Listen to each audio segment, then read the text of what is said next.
It was a quiet morning in 1887, the waves gently kissed the sandy shores of Le Havre, a port city in northern France, but the peace was shattered by a horrifying discovery. A man lay dead on the beach. His name was André Monet, a Parisian merchant. He had been shot. The bullet had entered his body with deadly precision, leaving no room for survival. The local police were called to the scene, their faces grim as they surveyed the area. The sand around the body told a confusing story. There were footprints, yes, but they seemed to lead nowhere, as if the killer had simply vanished into the sea or the sky. It was a mystery, a puzzle with missing pieces. The investigation began immediately, but it was a frustrating process from the start. There were no witnesses to the crime. Not a single soul had seen or heard anything unusual that fateful night. The beach, usually a place of life and laughter, had held its secrets tight. The police interviewed locals, sailors, and anyone who might have been near the coast, but each conversation led to a dead end.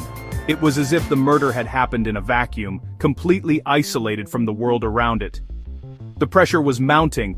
A man was dead, and his killer was a ghost, leaving behind only a chilling silence and a body on the cold, damp sand. The only real clue was a strange one. A pistol was found not far from the body. It was the murder weapon, no doubt, but there was something odd about it. It was a model that belonged to a very specific group of people. And then there were the footprints. 2 sets of them were found in the sand. One belonged to the victim, André Monet. The other set was perplexing. They walked alongside Monet's for a while, then they simply stopped, and another set appeared, walking away from the body. It didn't make sense. It was a baffling scene, one that would require a brilliant mind to unravel. And so they called for help from Paris. That help came in the form of one of the finest detectives in all of France. His name was Robert Ledru. He was known for his sharp intellect, his keen eye for detail, and his relentless pursuit of justice. When Ledru arrived in Le Havre, he was confident he could solve the case. He examined the evidence with his trademark precision, walking the beach, studying the reports, and trying to piece together the final moments of André Monet's life. He was the city's last hope. But what he was about to discover would not only challenge everything he knew about crime, but also everything he knew about himself. The answer was closer than he could ever imagine. Robert Ledru dove into the case with his usual energy. He spent hours at the crime scene, trying to understand the strange pattern of the footprints. He spoke with the local officers, going over every detail they had collected, no matter how small. He was known for his ability to see connections that others missed, to find the thread that would unravel the entire knot. But this case was different. Every lead he followed seemed to evaporate. Every theory he developed hit a wall. The lack of witnesses, the strange footprints, the pistol, it all felt like a story with a missing chapter. It was a perfect crime, and it was beginning to haunt him. The first crack in the case came from an unexpected source. The bullet recovered from Monet's body was a match. It had been fired from the pistol found on the beach, and that pistol, the police discovered, was a service revolver. It was the type issued to Parisian police inspectors. This was a shocking development. It suggested the killer might be one of their own. Ledru felt a cold knot tighten in his stomach. The investigation was now pointing inward, toward the very people sworn to uphold the law. He had to consider his colleagues, his friends, as potential suspects. It was a detective's worst nightmare. The investigation continued, and the forensic experts made another discovery. They examined the footprints more closely. The second set of prints, the ones belonging to the killer, were a perfect match. A match to the shoes worn by Inspector Robert Ledru himself. He stared at the report in disbelief. It had to be a mistake. A terrible, impossible mistake. How could his footprints be at the scene of the crime? He had been in Paris, he thought. Or had he? A fog seemed to cloud his memory of that night. He remembered being tired, going to bed, but the evidence was right there, in black and white. The final piece of the puzzle fell into place with a horrifying crash. Ledru checked his own service revolver. There was one bullet missing. It was the same caliber as the one that had killed André Monet. The truth was undeniable, yet completely insane. The evidence all pointed to one person. Him. Robert Ledru, the celebrated detective, was the prime suspect in his own murder investigation. He confessed his findings to his superiors, his voice trembling. He insisted he was innocent, that he had no memory of the event. But how could he explain the footprints, the missing bullet? It was a nightmare from which he couldn't wake up. How could a man commit a murder and have no memory of it? The question hung over the entire investigation. Ledru's colleagues were baffled. They knew him as an honorable man, a dedicated officer of the law. The idea that he was a cold-blooded killer was unthinkable. Yet the evidence was overwhelming. That's when a new, strange theory began to form. It centered on a mysterious condition of the mind, something people whispered about, but rarely understood. The theory was that Robert Ledru had committed the murder while he was sleepwalking.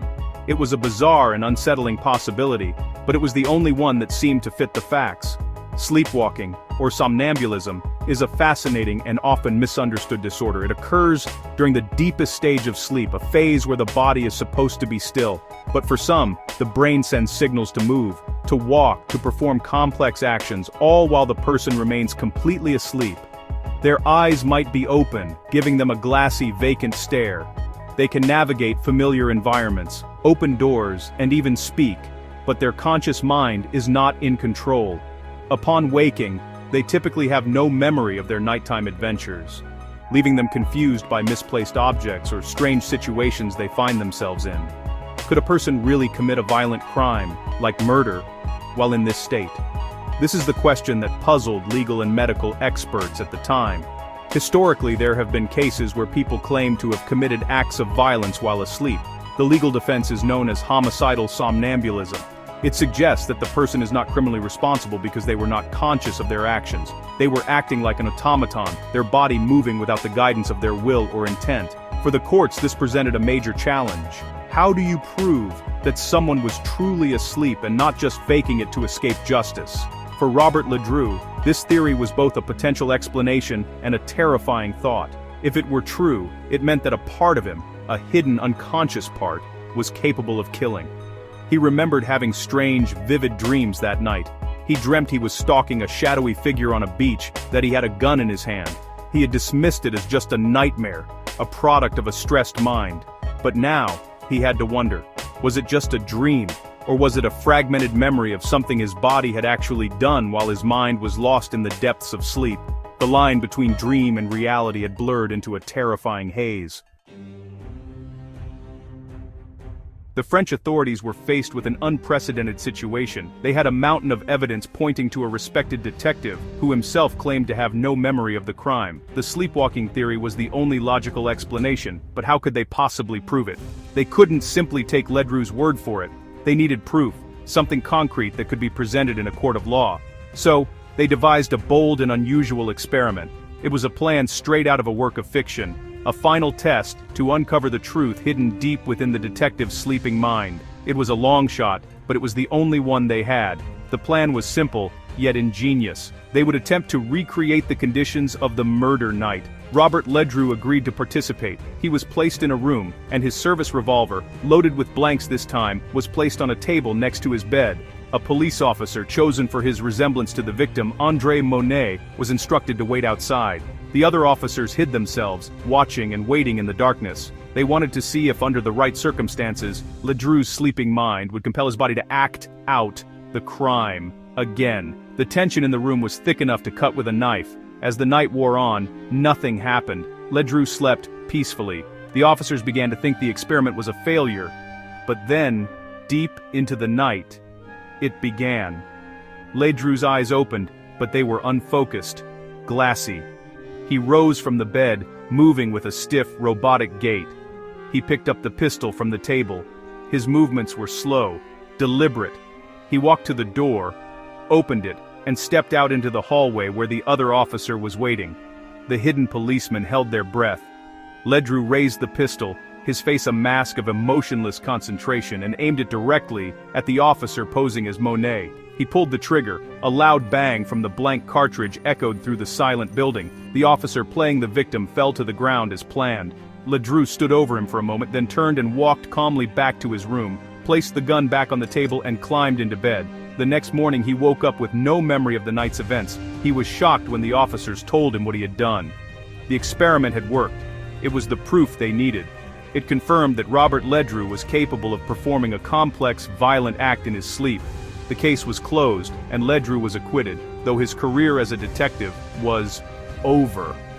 his life forever changed by the true crime mystery he himself had become.